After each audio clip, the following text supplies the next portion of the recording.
2. Hi everybody, good morning. This is Tara from Boys and Girls Clubs of Western Pennsylvania.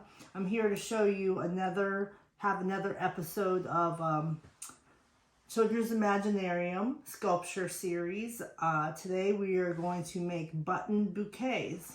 And then later I'm going to show you how to make button puppets, but that's not this episode. I love buttons.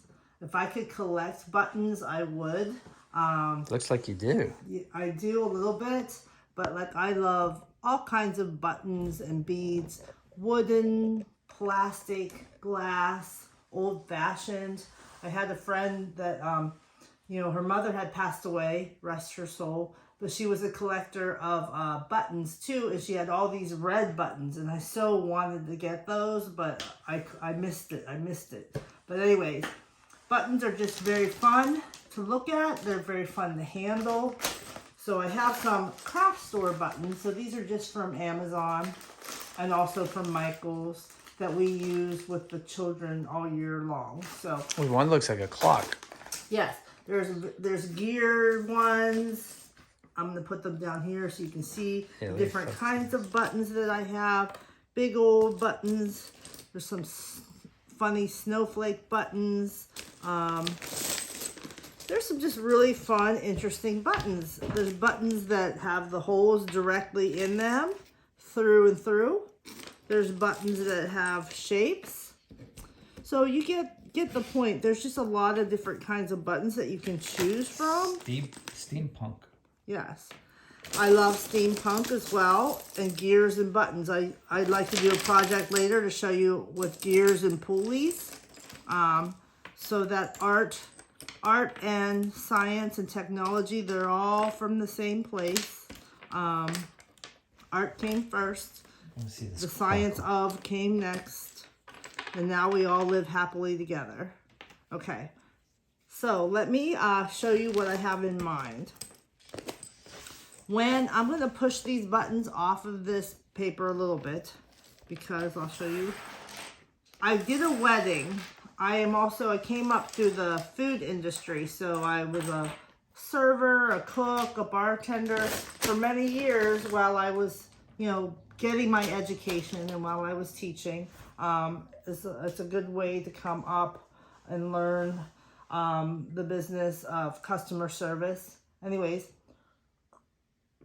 I did a Scottish wedding for some folks. It was a beautiful, beautiful ceremony. Everybody wore kilts.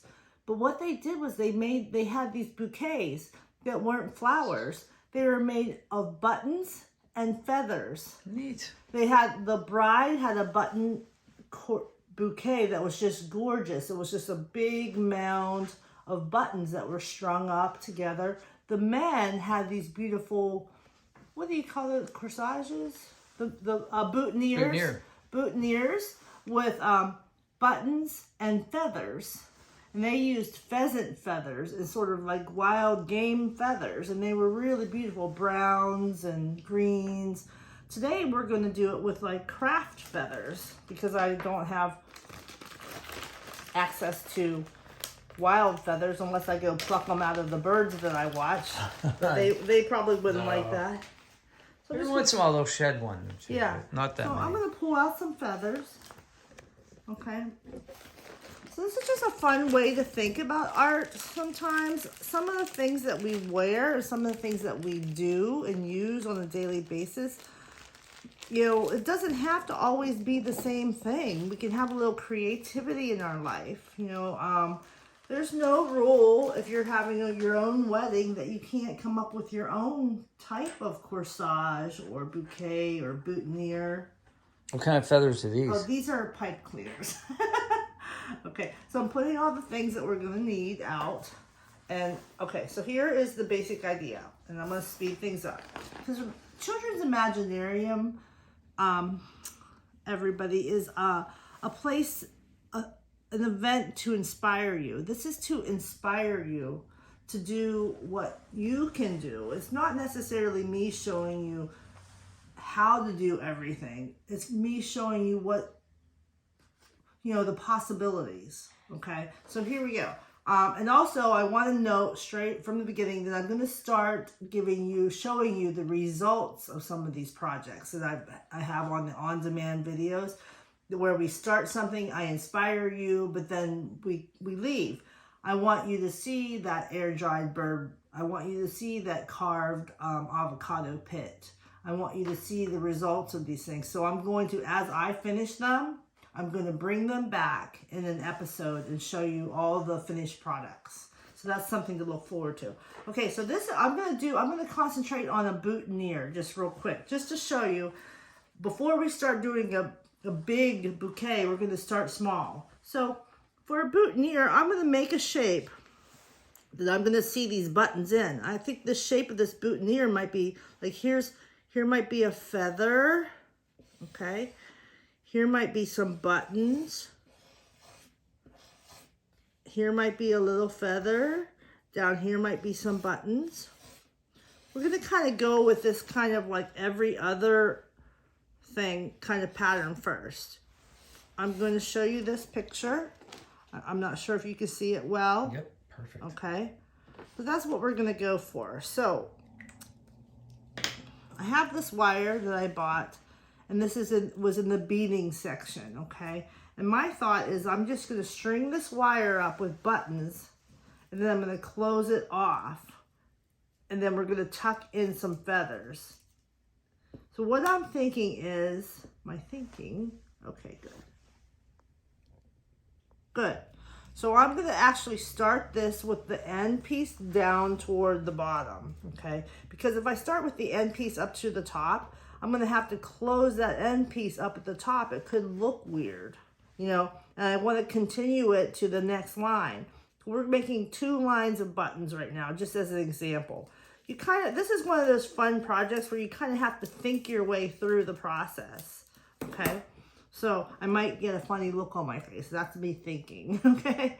So I'm going to let's just start with a simple brown button. And actually I want to have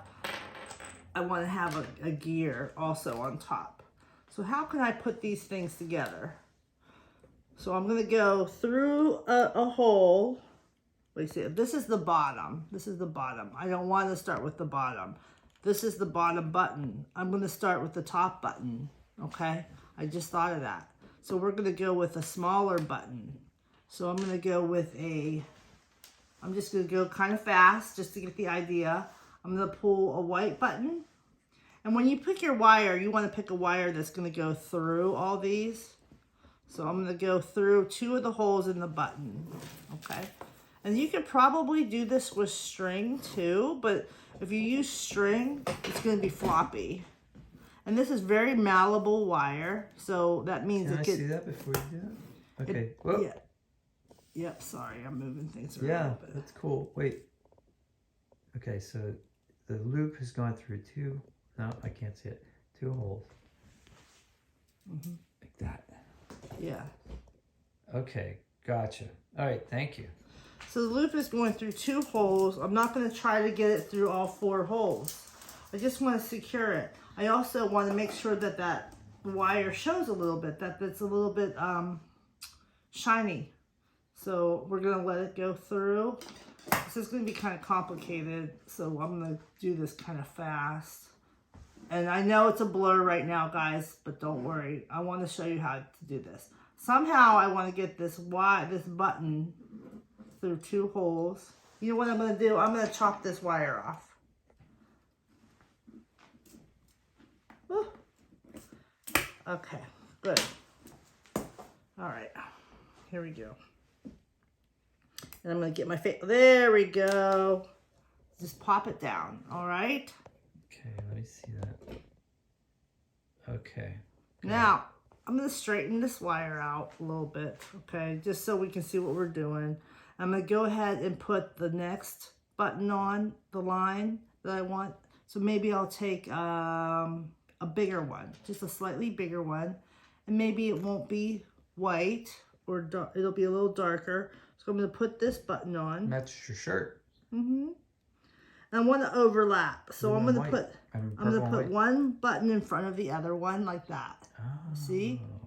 So then I'm going to take this. So is that through 2 holes? Yeah, I'm going to show you in a minute. Let me just stick it in. So I'm just going to push it through. This is where you have to kind of use your brute force a little bit. Push it through. Boom. Hey, yeah, hold it real still. Okay. Gotcha. All right. So they're lined up. Yes. Now what I'm going to do is I'm going to put one more. I'm going to get 4. This is just an idea for you guys, but I'm going to get 4 buttons on here and then my header button, the bottom button. So I like this black one. We're going to go with this black one in. And then I want to overlap again. I want it to go under. Okay. And then we're going to push it through.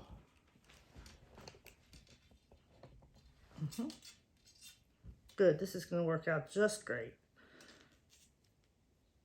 Okay. So now I'm going to get my, oops, I'm sorry. A little bit more. If there's a gap, that's okay. That could work for us because you'll see what I mean. Now I'm going to put my header one on that I really wanted on the bottom. I'm going to put brown and through a gear hole, through one of these gear holes. I think I'm going to have this one actually go off center a little bit. There we go. I'll show you in a minute. I'm going to stick that overlap. Then I'm going to have this gear. There we go. So you can fiddle around with where the buttons actually land. I'm almost there.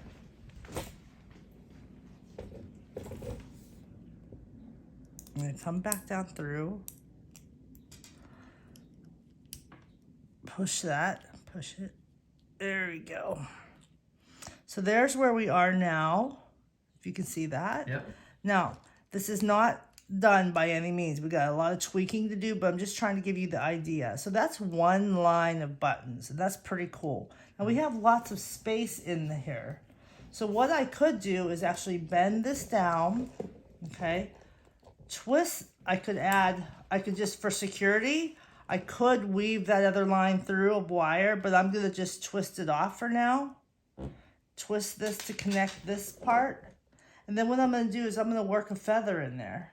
I'm gonna take I think a green and a purple feather would be pretty because green kind of goes with brown. And I'm gonna just work this feather right in through that wire.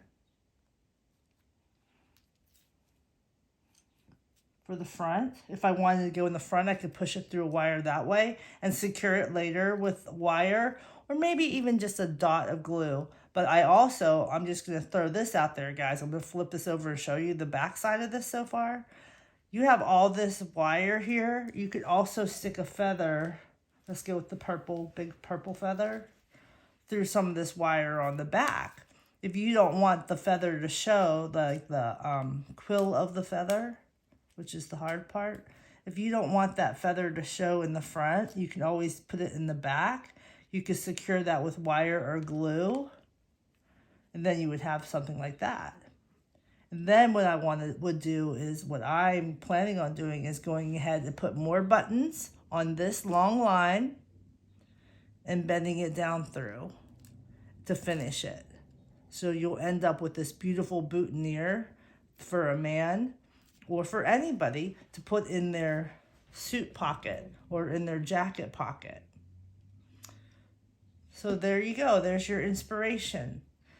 Does everybody understand? Well, I'm not talking to you, but no, I think I understand. Yeah. Looks good so far. Yeah. So what I'm gonna do, folks, is you can spin it around to the front. So in the next week's episodes of Children's Imaginarium Sculpture Series, I'm going to show you the finished products. You're going to see 4 different finished products that we've already covered. I'd like you to see them, including this boutonniere. So you'll see what this ends up looking like. But this is your inspiration, okay? So look at this, just this little pile of things. And you can make some beautiful things. The reason why I have this pipe cleaner here is because if you squish down the outer part of a pipe cleaner, you can also use that to wire things together. But it's basically a wire. Yeah. But you can also attach this pipe cleaner to the whole thing when it's finished. And it could be the extra little thing, the little soft part that goes through the button of your lapel. Buttonhole? Or your buttonhole. You know, this could just be an extra helpful tool. You know, It's like keep it attached. Yeah, yeah. So, you know, beautiful. And if you don't have to use glue, don't use glue. You know, see what you can do with the strength of your fingers. Okay. Oh, the last thing you're going to need too is a safety set of scissors. This one I just got is for wire, but it's just a comfort set of scissors because oftentimes it takes a little force to cut through wire. So it's nice to have an easy grip pair of scissors. This is also on clearance at my craft store. So it's beautiful. That's nice. So thank you very much, everybody, and happy Memorial Day weekend, by the way. And give a little thought to all the tragedy that's happening this year with the children. But thank you. There you go.